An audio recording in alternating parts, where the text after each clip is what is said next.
Halo, Assalamualaikum warahmatullahi wabarakatuh. Kembali lagi di pembelajaran kita pada kali ini. Untuk pembelajaran kali ini, kita akan membahas mengenai pengaruh interaksi sosial terhadap kehidupan sosial dan kebangsaan. Tetapi, di pembelajaran kali ini kita hanya membahas tentang mobilitas.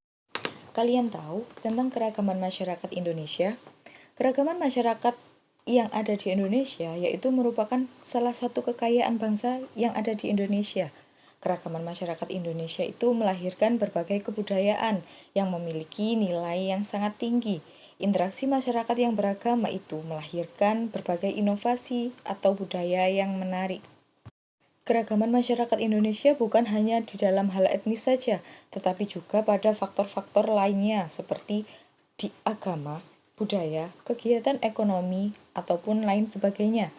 Di dalam kehidupan sehari-hari pun, kalian akan menemukan masyarakat Indonesia yang memiliki keragaman profesi atau pekerjaan, seperti buruh dan majikannya, staf dan pimpinan, guru, dan kepala sekolah.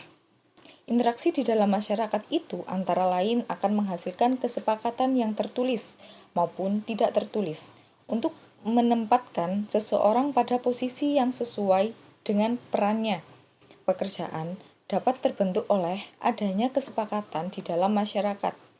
Setiap aspek kehidupan itu diisi dengan banyaknya variasi pekerjaan yang berbeda-beda dari setiap orang. Tentu, kalian akan mempelajari bagaimana terjadinya mobilitas sosial masyarakat yang ada di Indonesia. Mobilitas masyarakat Indonesia yang sangat dinamis itu merupakan pendorong terjadinya keragaman. Keragaman atau pluralitas merupakan keunggulan bangsa yang ada di Indonesia. Namun itu, bangsa Indonesia harus waspada terhadap terjadinya banyak konflik. Karena itu, bangsa Indonesia harus berusaha menyelesaikan berbagai konflik-konflik sehingga persatuan dan kesatuan itu tetap akan terjaga. Apa sih mobilitas sosial itu? Mobilitas sendiri berasal dari bahasa Latin yaitu mobilis yang berarti mudah dipindahkan atau banyak bergerak dari satu tempat ke tempat yang lainnya. Sedangkan kata sosial sendiri pada istilah tersebut mengandung makna seseorang atau sekelompok warga di dalam kelompok sosial itu sendiri. Jadi, mobilitas sosial adalah perpindahan posisi seseorang atau sekelompok orang dari lapisan yang satu ke lapisan yang lainnya. Seseorang yang mengalami perubahan kedudukan atau status sosial dari suatu lapisan ke lapisan yang lainnya, baik itu menjadi lebih tinggi maupun menjadi lebih rendah dari sebelumnya, atau hanya berpindah peran saja tanpa mengalami perubahan kedudukan. Ada salah satu contoh mobilitas sosial yang ada di dalam masyarakat kita. Misalnya, seseorang pensiunan pegawai rendahan salah satu departemen yang beralih pekerjaan menjadi seorang pengusaha dan berhasil dengan gemilangnya. Pada saat itu, seorang anak pengusaha itu ingin mengikuti jejak ayahnya yang berhasil.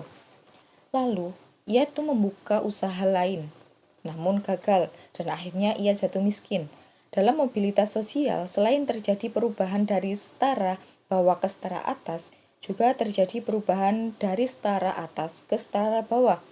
Mobilitas sosial dapat berubah, pergerakan sosial ke atas, tetapi juga pergerakan sosial ke bawah. Jadi, mobilitas sosial itu tidak selalu berada di atas ataupun selalu berada di bawah, tetapi mobilitas sosial itu bisa dengan mudah bergerak atau berpindah dari. Adapun bentuk-bentuk mobilitas sosial. Bentuk-bentuk mobilitas sosial itu ada dua, yaitu mobilitas vertikal dan mobilitas horizontal. Apa itu mobilitas vertikal? Mobilitas vertikal yaitu perpindahan seseorang atau suatu kelompok dari suatu kedudukan sosial ke kedudukan sosial yang lain yang tidak sederajat, baik itu pindah ke tingkat yang lebih tinggi maupun turun ke tingkat yang lebih rendah. Mobilitas vertikal sendiri terdiri dari dua mobilitas, mobilitas vertikal ke atas atau social climbing dan mobilitas vertikal ke bawah yaitu social sinking. Mobilitas vertikal ke atas atau social climbing yaitu mobilitas yang terjadi karena adanya peningkatan status atau kedudukan seseorang atau naiknya orang-orang yang berstatus sosial rendah ke status sosial yang lebih tinggi. Contohnya, seseorang karyawan yang karena prestasinya dinilai dengan baik, kemudian berhasil menduduki sebagai kepala bagian atau manajer, bahkan direktur di suatu perusahaan. Sedangkan mobilitas vertikal ke bawah atau social sinking, yaitu merupakan proses penurunan status atau kedudukan seseorang. Proses social sinking sering terjadi menimbulkan gejolak kejiwaan bagi seseorang karena perubahan pada hak dan kewajibannya.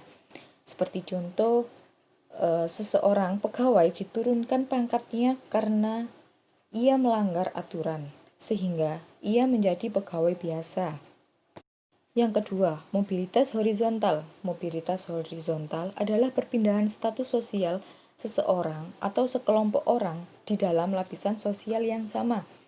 Mobilitas horizontal merupakan peralihan individu atau objek-objek sosial lainnya dari suatu kelompok sosial ke kelompok sosial yang lainnya yang sederajat. Pada mobilitas horizontal tidak terjadi perubahan dalam derajat kedudukan seseorang. Sudah dulu ya, itu tadi sedikit penjelasan mengenai mobilitas sosial dan juga bentuk-bentuknya.